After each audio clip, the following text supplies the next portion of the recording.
So hello and welcome everyone to another regular update on what's new out there. And if you're wondering what are the newest and freshest perfume releases this spring, well, I got you covered with all the luxury drops and also more affordable dupes from the drugstore. So keep on watching to find out more about them and check out the description box where you'll find more health information. Please give this video a huge thumbs up if you appreciate this kind of content, as well as feel free to subscribe to my channel.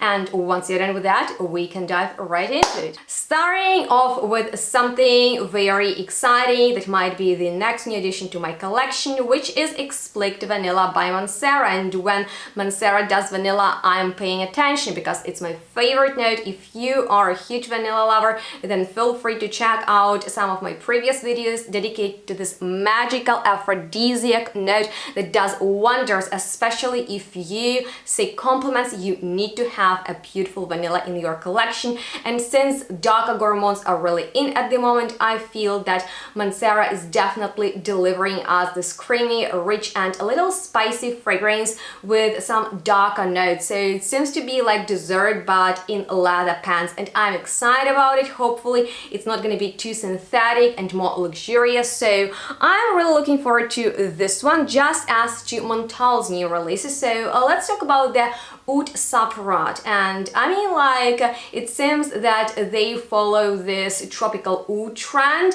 and I think that it's gonna be a really interesting fragrance because it's more like a summer oud, because they added pineapple and coconut to this composition. So maybe if you love your heavier, more Middle Eastern oud forward fragrances, but you're looking for something that you could wear on vacation, this might be a nice choice. Plus Montale does oud really nicely, so I'm excited for this one, but I'm not sure if I will get, but really wanna try actually, the new Arabian Roses fragrance because there is leather in there and I'm skeptical about it, but I have two previous Arabians, which is Musk, the newer one, and their bestseller Arabian Tonka, and I like both of these, but I'm not quite sure if I want another rose from Montale, because honestly, how many rose perfumes do you need in your collection? And I already own a few, so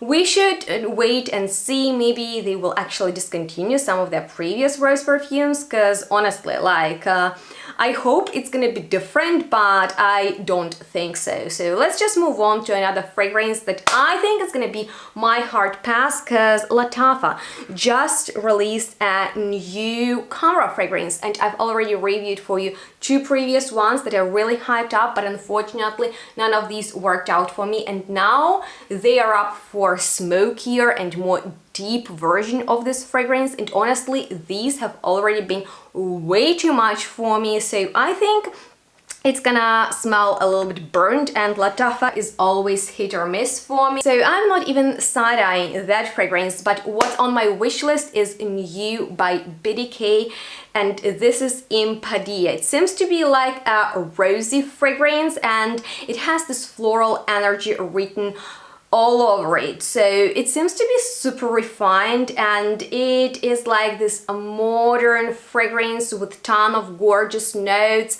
and I just love the way it looks. The bottle design is so pretty. We have a lot of floralcy but also fresh notes in the base. There are some sweets, and it seems to be interesting, it seems to be lovely, but to be honest with you, none of the notes really excite me, you know. Sometimes brands add just one note that stand out the most, and here it seems to be rose, so who knows, maybe it's gonna be the next trend. Let me know how you feel about it. But I currently own just 3 of BDK perfumes, and there are way more on my wish list, but they do perfume so nice. They all have this chic energy, and I'm definitely excited about this one. It's on my wish list. I really want to smell it, and I feel it's gonna be perfect for spring and summer when we reach for our floral fragrances anyway. So following that, let's talk about something that was jaw-dropping for me when I saw the new release from Chanel. And you know, I've even dedicated a video to designer brands that seem to be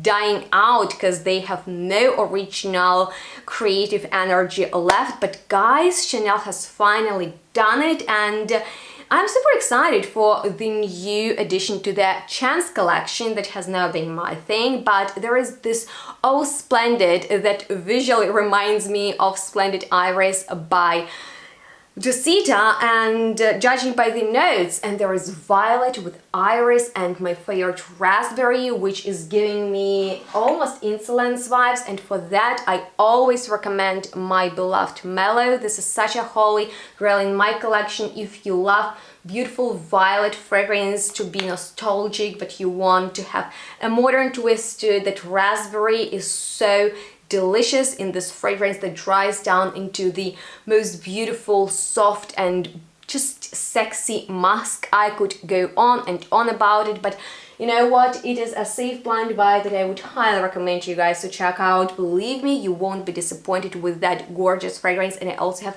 a discount for you to enjoy, but I am so there for this new release by Chanel. I will definitely give it a try. And next we have a chippy from the drugstore, and I got so curious about this Ikigai by Tesori de Orient because, well, first of all, it has the note of green tea with the lotus, with my white musk, a little yuzu, so it seems to be Asian inspired, plus under 10 euros. I think you can't do wrong with it. I just hope it's not gonna be too soapy and shampoo like, so maybe like cozy for bedtime or even for the morning. I'm there for it, and I'm not sure if it's easy to get your hands on this fragrance or this line where you are. So I have a soft spot for these fragrances, but unfortunately none of them in my collection, and I think it's going to be the first one. So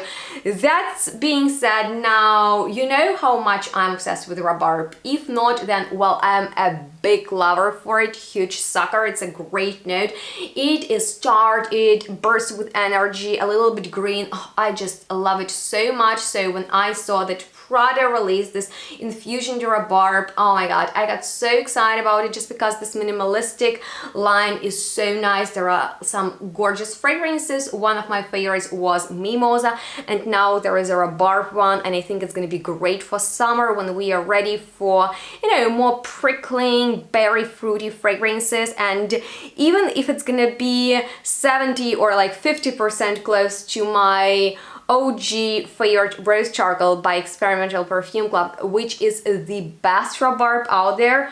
Oh my god, I'm in love with it, guys. The opening is mind-blowing. Then you are up for the most beautiful fragrance story ever, and in the dry down on the next day you'll be in love with this fragrance. I have a 10% discount and I highly recommend you this fragrance for the summertime, but nonetheless I'm really excited for Prada's rhubarb perfume because, you know, this is the note that can't be done wrong. Well, at least I have never experienced that, and I don't think that Prada will ruin it. So with that being said, now let's talk about something completely different, a tuberose fragrance. Have you missed this note? I feel like a couple of years ago it was so huge, and now we move towards hopefully violet, but we shall see. Anyway, JUS Perfumes kind of re-released their beautiful iconic tuberose fragrance, and this Nuit Blanche, well, I think it's gonna be a little bit softer than the original, which had like that heavy glam vibe, and this is more ethereal and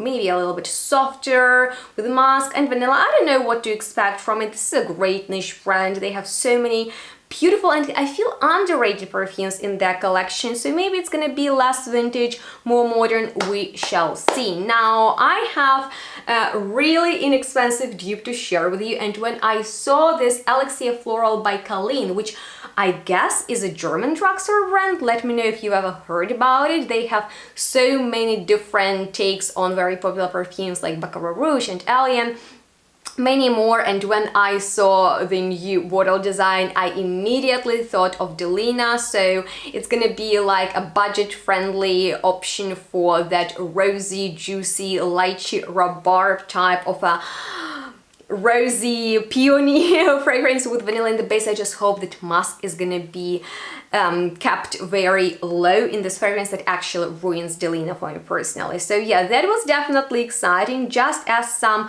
Arabic new releases, and the ones that stood out to me are by Paris Kona, a lovely brand that I have yeah, quite difficult relationships with. So there are two fragrances that dropped, and I liked Rua and Rua Radiant Rose. That seems to be a dupe for the new Kayali fragrance that I felt underwhelmed by the whole campaign, and like a rose fragrance that seemed unnecessary because they already had such a beautiful one. I've already shared with you those scents in the previous episode, and I've smelled this fragrance which seemed to be like very close to Delina, not to the point that it was different enough for me to get it. And I have one question: how can brands dupe other fragrances so fast as these Arab ones do?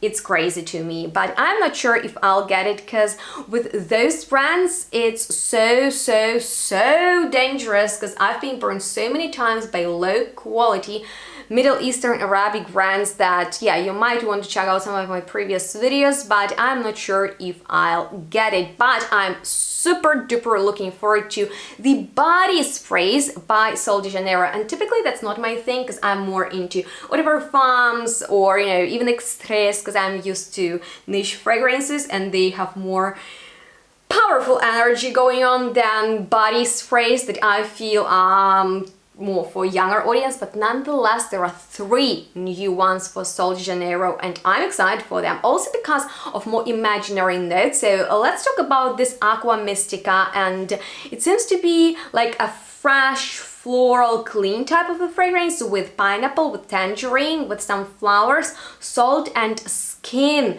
accord. So I think it's gonna be lovely maybe for the summertime, maybe even if you're going on vacation. The next fragrance is actually more the one that I feel I will get if Lily of the Valley pops in here, because currently I'm obsessed with it. It's my favorite note. I have a crush on it. But other than that, there is champagne, fig, green, note of pear, and, you know, like vanilla and that musky, powdery note. So I think this is going to be more everyday friendly. And the last fragrance is the most teasing by the notes, and this is Flor Mystica, and there are some flowers in there, including flamingo flower. No idea if it actually has a fragrance too. There's coconut water in there and palm leaf, so probably really nice for a tropical vacation in the summertime. And I'm excited for these ones also because they look slightly different, very vibrant, colorful. The caps look exciting. So my gosh, this is such a roller coaster. I'm excited, not overwhelmed, but I would like to get your feedback. Which fragrances are you excited about? What should I blind buy so you don't have to? Drop your thoughts in the comments. I love to chat with you. If there are any questions left, I'm here to answer them. So if this episode was helpful, then please give it a huge thumbs up. Don't forget to subscribe to my channel, follow me on my social media so we can stay in touch, and definitely shop perfumes with my discounts so I can invest into some of the most exciting new releases so I can update you on them. Stay tuned, smell good, and we'll see each other next one really soon. Bye guys.